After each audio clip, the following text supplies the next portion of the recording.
Guess who's at it again? Those Jews.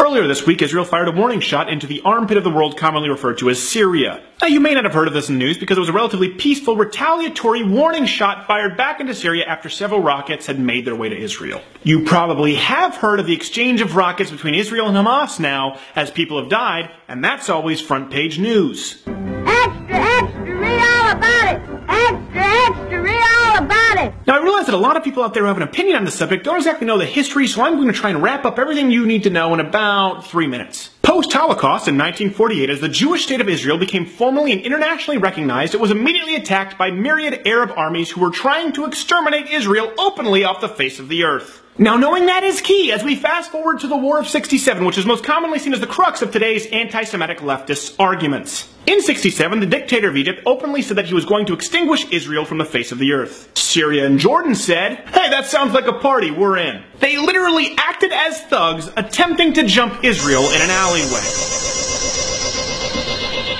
You are Jew? Leftists today are still mad that Israel did not allow themselves to be mugged. Hey, are you seeing what I'm seeing? Yeah. That Jew's fighting back. Oh, does he think he is? Stay down! But being forewarned of their extermination because the Arab leaders are a stupid people, Israel acted first and won the war, in turn proving that they were not in fact the weak, feeble stereotypes commonly seen on Arab television, but that they were more of the tough old Jews from the school of Charles Bronson. You tried to take me out, you punk. Let's dance, you duke. So yes, in the War of '67, Israel did in fact gain land while trying to not be wiped off the face of the earth, with much of that land having since been given away in hopes of achieving peace. Instead, this newly acquired land has often been used as a launching pad for rocket fire into Israel's civilian territories. What can you expect from an opposition who believes in the official motto of no recognition, no negotiation, and no peace? Fast forward to today, when leftists, often not understanding the history of Israel, decide to side against the one enclave of human rights found in the Middle East and instead side with nations who can legally beat their women and hang their gays. I stand with Palestine. Oh boy.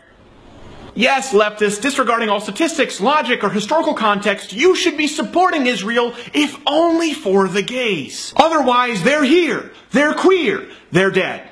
At the end of the day, Israel has recognized that Palestinians have a right to a state. On the flip side, Palestinian leaders believe that the state of Israel and Jews have no right to exist, period. And if you support these leaders and their nations, so do you. What do you think? Comment below. Fact is that there's never been an autonomous Palestinian, Muslim, or Arab state in that small shred of land, and if history has showed us anything, it's that the Jews are likely there to stay. If you can't make peace with that and instead choose to side with the nations trying to commit mass genocide against them, well, do so at your own risk.